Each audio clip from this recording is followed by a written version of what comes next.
Israel और Gaza के बीच जो जारी जंग है वो लगातार तेज हो रही है और इस बीच वहां पर एक बहुत बड़ी मानवीय त्रासदी, एक ह्यूमन ट्रेजेडी भी खड़ी होती जा रही है, क्योंकि गाजा स्ट्रिप में जो अस्पताल हैं, जो आम लोग हैं, वहां पर बिजली पानी का संकट है और इस बीच जो मदद है, ह्यूमैनिटेरियन एड है, वो भी वहां नहीं पहुंच पा रही, क्योंकि यूनाइटेड नेशंस ने यहाँ एक सीज फायर की भी अपील की ताकि एड की सामग्री, मदद की सामग्री यहाँ पर पहुंच सके। पर यूएन जो एक कॉन्डुइट, एक जरिया बन सकता था, वो भी अब शायद इस स्थिति में नहीं है, क्योंकि यूनाइटेड नेशंस के सेक्रेटरी जनरल एंटोनियो गुटेरेस ने जब ये बात कही कि गाजा में जो हुआ है उसका एक संदर्भ है, एक बैकग्राउंड है, ये वैक्यूम में नहीं हुआ, यानी कि ये जो इलाका है वो सालों से, दशकों से डिस्टर्ब रहा है और यहाँ पर जो अभी हो रहा है शायद वो उसी का नतीजा है। इसके बाद इजराइल जो है वो काफ़ी ज़्यादा नाराज़ हुआ यूएन के सेक्रेटरी जनरल से और कहा कि उन्हें इसके बाद इस पद को छोड़ देना चाहिए। ऐसे बयान से वो ये दिखा रहे हैं कि वो हमास के साथ हैं। हमास जो कि आतंकी संगठन है जिसने इजराइल के ऊपर हमला किया और इजराइल का कहना है कि उसने अपने बचाव के लिए अब यहाँ पर ये जवाबी कार्रवाई की है। जब तक कि वो बंधक जो हमास के पास हैं वो रिहा नहीं होते हैं, इजराइल सीज फायर नहीं करेगा। लेकिन इस बीच एक बहुत बड़ा एक सामरिक समस्या जो दुनिया में है वो खड़ी हो रही है, क्योंकि जिस तरह हमने यूक्रेन और रूस के युद्ध में देखा था, वैसे ही यहाँ पर ये जो अब युद्ध का जो वॉर फ्रंट अब शिफ्ट कर गया है और जो इजराइल और गाजा या हमास के बीच जो जंग चल रही है यहाँ पे आ गया है, वहां भी दुनिया दो खेमों में बटी हुई नजर आ रही है। तो एक तरफ आप देखते हैं कि रूस है, चीन है, अरब देश हैं, क्योंकि इस पूरे मामले में अब चीन ने भी अपना बयान दे दिया है और कहा है, इसने अपनी चुप्पी तोड़ी और इस कहा है कि इस मसले का स्थायी और न्यायपूर्ण समाधान होना चाहिए। बल्कि ये कहा कि जो अत्याचार यहाँ पर हो रहे हैं, चीन उसकी निंदा करता है, किसी भी अंतर्राष्ट्रीय कानून का उल्लंघन ना हो। तो ये बयान बहुत दिलचस्प है, क्योंकि ये चीन की तरफ से आ रहा है जो अंतर्राष्ट्रीय कानूनों का उल्लंघन लगातार करता रहा है। बल्कि जिनजियांग में वहां पर जो उइगर मुसलमान आबादी है उनके ऊपर लगातार अत्याचार हुए हैं।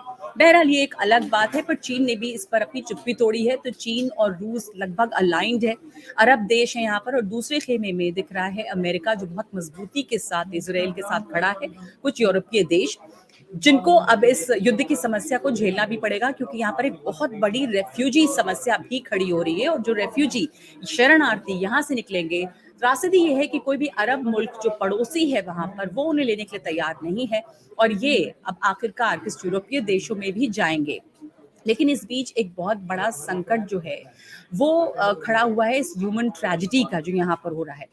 और उसमें एक जो जानकारों से अगर आप बात करें, जो इस इलाके को जानते हैं, जो समझते हैं, उनका ये कहना है कि सबसे पहला कदम तो ये होना चाहिए किसी भी तरह से, किसी भी मीडिएशन के जरिए, मध्यस्थता के जरिए, कि जो यहाँ बंधक बनाए हुए हैं अभी भी हमास ने, लगभग 50 लोग, उनको फौरन रिहा किया जाए। तो सबसे पहला कदम यहाँ पर अगर ये होता है, उसके बाद दूसरा कदम है कि जो इजराइल की तरफ से गाजा पर लगातार हमले हो रहे हैं और इस हमले में जो तेजी देखी गई है उसको रोका जाए फौरन। तो ये दो चीजें सबसे पहले यहाँ पर हो रही होंगी, एक तो बंधक छोड़े जाएं और उसके बाद में इजरायली हमले गाजा पट्टी पर रोके जाए, सीज फायर हो यहाँ पे।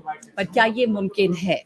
क्योंकि इजराइल ने जिस तरह से यूनाइटेड नेशंस को भी करारा जवाब दिया है, बल्कि उन्होंने यहाँ पर एंटनी गुटेरेस के ऊपर ही सवाल खड़े कर दिए हैं। तो यूएन का जो अपना अस्तित्व है या यूएन की जो अहमियत है उसको एक तरह से अंडरमाइन किया है इजराइल ने और सवाल खड़े कर दिए हैं। क्योंकि यूनाइटेड नेशंस में पहली बार जब इस पर ओपन बहस हुई तो अमेरिका ने गाजा के मसले पर वीटो भी किया। वो इजराइल के साथ लगातार खड़ा हुआ है और सीज फायर की बात जो भी हो नहीं रही, क्योंकि ये इजराइल की सेल्फ डिफेंस का मामला है। तो ऐसे में ये बड़ा सवाल है कि कितनी गुंजाइश है कि सीज फायर यहाँ पर हो और कौन सा वो देश है जो यहाँ पर ये मध्यस्थता कर सकता है कि बंधक छोड़े जाएं और उसके बाद इजरायली सीज फायर हो। ये एक इस वक्त एक बड़ा सवाल खड़ा हो रहा है। इस बीच एक डर इस बात का है कि ये जो जंग है उसका दायरा और बढ़े नहीं। अमेरिका भी बार बार ये कहता रहा है, अमेरिकी विदेश मंत्री एंटनी ब्लिंकन ने इस बात को फिर से दोहराया है कि हम नहीं चाहते कि ये जंग जो है उस पे ओवर हो, यानी इस खित्ते की और जगहों पे फैले। पर क्या ऐसा मुमकिन है? क्योंकि अगर आप देखें तो इजराइल ने सीरिया के हवाई अड्डों पर हमला किया, और इसराइल ये कहता है कि उसने इसलिए किया क्योंकि उसे डर है कि सीरिया, जिसकी उत्तरी सीमा इसराइल से लगती है, लेबनान की सीमा लगती है, वहां से हिजबुल्लाह एक नया वॉर फ्रंट खोल सकता है।